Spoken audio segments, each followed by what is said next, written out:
তো বিকেলবেলা আমি শুয়েছিলাম, বকুল এসে ডেকে বলছে যে তুই যাবি না হোলির কেনাকাটা করতে। তো আমি হচ্ছে রেডি হলাম, হয়ে বান্ধবীদের বাড়ি গেছি। আর একটা বান্ধবী, এই যে হচ্ছে বান্ধবীর বোন ছোটোটা, ওর নাম হচ্ছে লিলিপুট। তো লিলিপুটের হাসিটা কি খুব মিষ্টি। তো এর নাম হচ্ছে লিলিপুট। লিলিপুটের দিদিকে আমরা ডাকতে এসেছি, ওর নাম হচ্ছে মধু। তো মধুকে ডেকে ডেকে আমরা তিনজন যাচ্ছি এখন নতুন বাজারে। আমরা যাচ্ছি হচ্ছে হোলির কেনাকাটা করতে। আমি কিনবো একটা গেঞ্জি, আর ওরা কিনবে কিছু আবির টাবির এইসব। তো আমার গেঞ্জি কিনা হয়ে গেছে, তারপর আমরা আবিরের দোকানে এসেছি। এসে আমরা 30 টাকা লাল আবির নিয়েছি।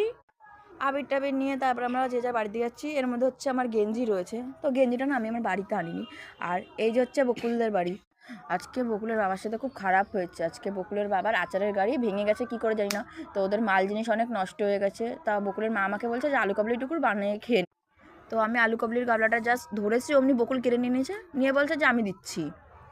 তো আমি আলু কাবলি খেয়ে দিব বাড়ি চলে এসেছি। বাড়ি টাড়ি এসে আমি আমার দাদাকে নিয়ে গেছিলাম একটুখানি শুধু আমি বাজারে গেছিলাম দুটো সানগ্লাস কেনার জন্য, কেন কি কালকে হচ্ছে হোলি, যদি বাই চান্স চোখে রং টং ঢুকে যায়, এই জন্য সেফটির জন্য জাস্ট দুটো সানগ্লাস কিনলাম। আর আমার চ্যানেলটাকে সাবস্ক্রাইব করো প্লিজ।